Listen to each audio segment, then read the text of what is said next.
Hi folks, the Filipina P here. And there's still a lot of people who want to visit the Philippines, but can't. Maybe you're unvaxxed and tired of waiting for the travel restrictions to end. Or maybe you're just too busy to vacation here right now. But you're impatient to meet the woman you've been chatting with for the past 2 years. For whatever reason, coming to the Philippines just isn't practical at the current time. So the thought crosses your mind to have your Filipina visit you in your home country. Sounds like a good idea, right? You may plan to eventually bring her there anyway, and you'd kind of like to show her where you live. She's probably already been vaccinated and most of the world is open to travel. So why not just bring her to you? Well, since it's my job to warn you guys of potential dangers, I have to tell you about a classic scam that's been making the rounds again. The visa scam. I've recently talked to someone who fell for it, and I think I might have saved another guy from getting tricked by the same thing. So what is it? How does it work? What can you do about it? And is it possible to bring your Filipina to the West without putting yourself at risk? There's a lot of money in play here, and I'll try to help you keep it in your pocket. So buckle up, because it could be a bumpy ride.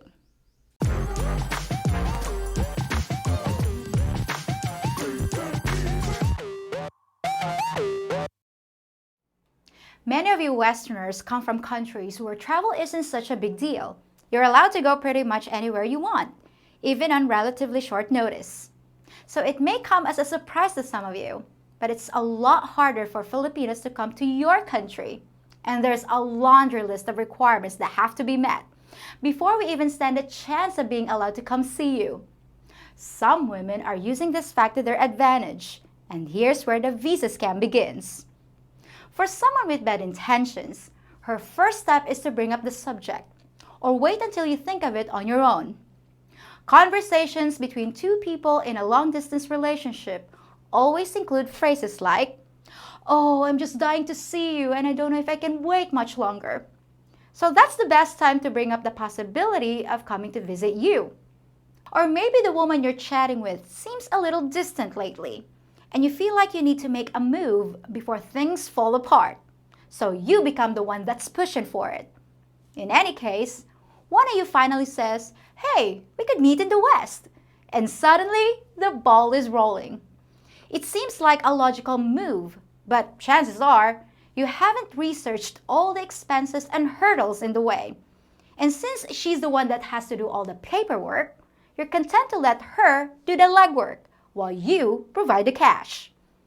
As she goes through the process of getting a visa, there's gonna be wave after wave of expenses, and I'm gonna tell you what they are. Whether or not you're being scammed, these are all legitimate steps that have to be taken, but you'll see pretty quickly how it puts you in a position to be taken advantage of. First, she'll probably want the help of a visa agency. She could do everything on her own, but an agency is a big help as far as telling you what forms you need, what order to do everything in, and what steps should be taken to increase your chances of being approved for a visa. They also monitor the processing of the application and let you know if things start going sideways. It's usually money well spent, but depending on which country she's trying to get to, the agency is going to charge between $300 to $500 US, and she'll need that money from you up front before they'll even start the process. Now, a scammer, especially one that's done this before, knows she doesn't need the visa agency. So she'll probably just grab one of their business cards or brochures to show you on your next video chat to make it look more convincing.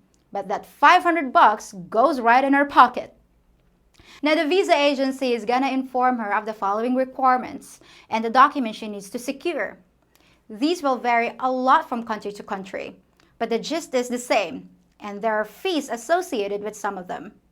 The first requirement is a passport. And since a lot of Filipinas have barely traveled off their own island, there's a good chance she's gonna have to get one. Since you'll be paying for it, a lot of greedy scammers will pad the little expenses like these, figuring that you won't be able to find out how much they actually cost. But a really slick scammer won't want to risk getting caught this early in the game, just to grab a few extra bucks. Sometimes, I get messages from people who say, My girlfriend is telling me she needs $100 for her passport. Does that sound about right? And after I tell him what the real charge is, only 25 bucks, the scam is over before it begins. Because she got greedy. A smart scammer will just ask for and pocket the $25 while waiting for the big payday. Some of the things she'll need don't cost anything, so beware if she says otherwise. For example, she'll need a certificate of employment to show she's got a stable job. It's not a deal breaker if she's unemployed, but it's another piece of the puzzle that the interviewer at the embassy is gonna look at before approving her.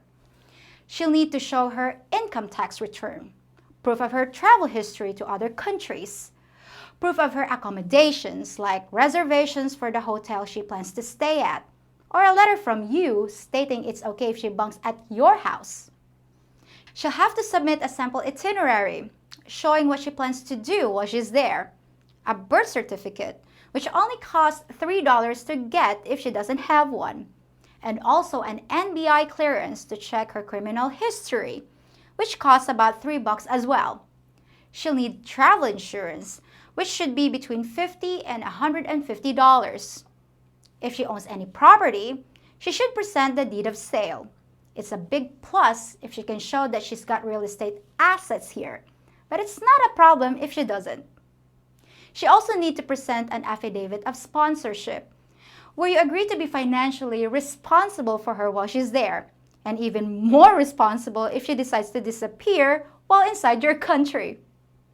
But one of the most important things they want to see is pictures of you together to prove you've met in person. It's not an automatic disqualification if you haven't, but it's a big red flag, and any visa agency will tell her that. You could theoretically still get approved for European countries, but if you can't prove you've met her face-to-face, there's almost no way to get her to the US. Here's where a scammer you've never met in person has to trust that you don't know the rules. Because if she tells you up front that she's probably gonna get denied because you've never met, the whole house of cards collapses. So she just won't mention it and pretend there is no requirement. An honest woman will say, "Houston, we have a problem."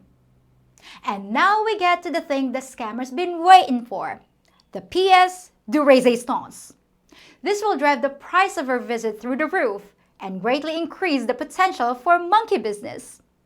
The final thing she needs is a bank certificate to show her account balance and a bank statement to show the activity, when the account was opened, what money has been deposited and withdrawn.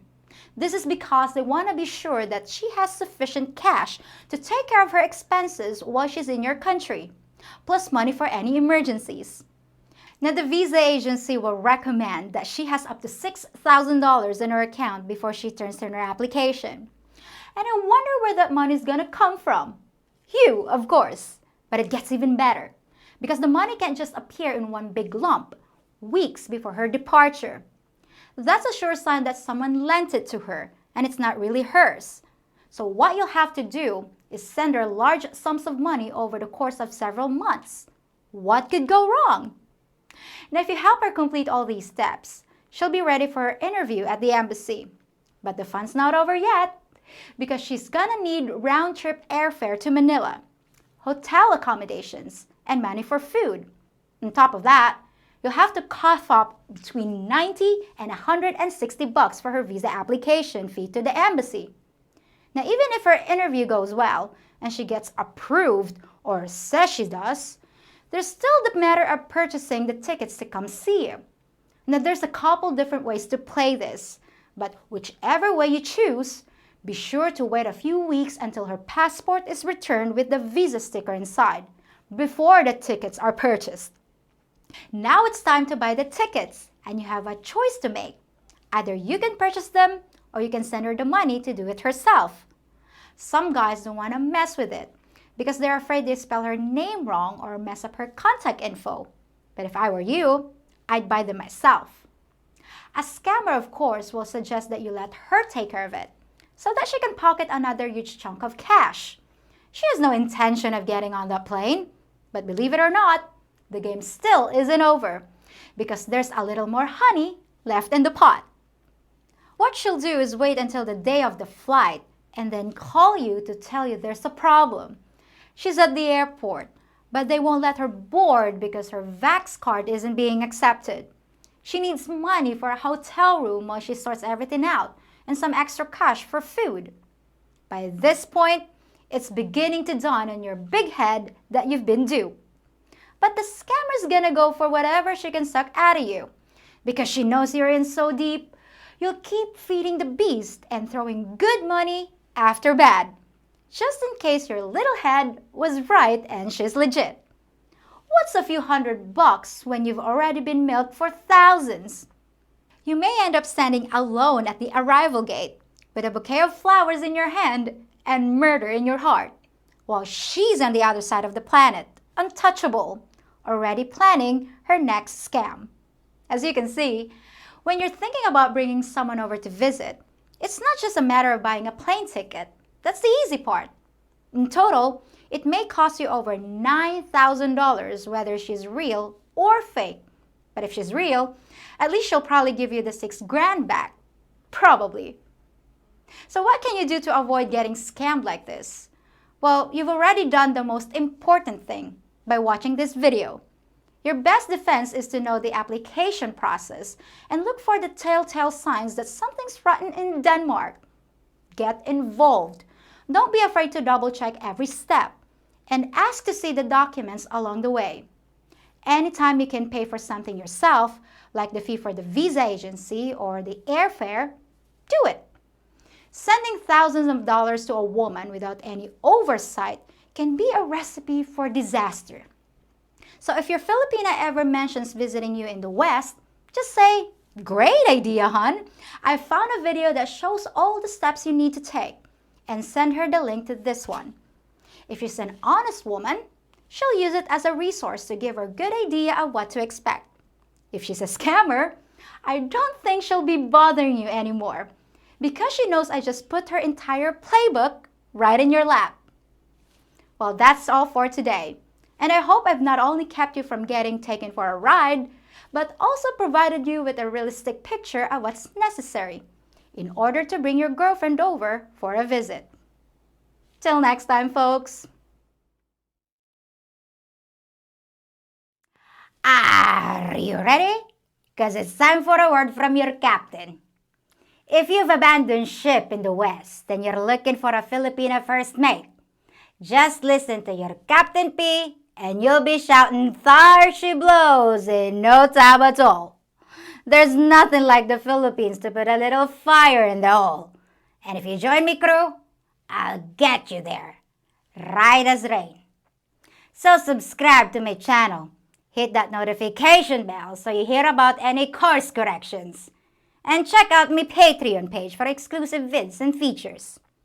And for all you new seamen, stay off me poop deck. Don't be asking me to blow the man down.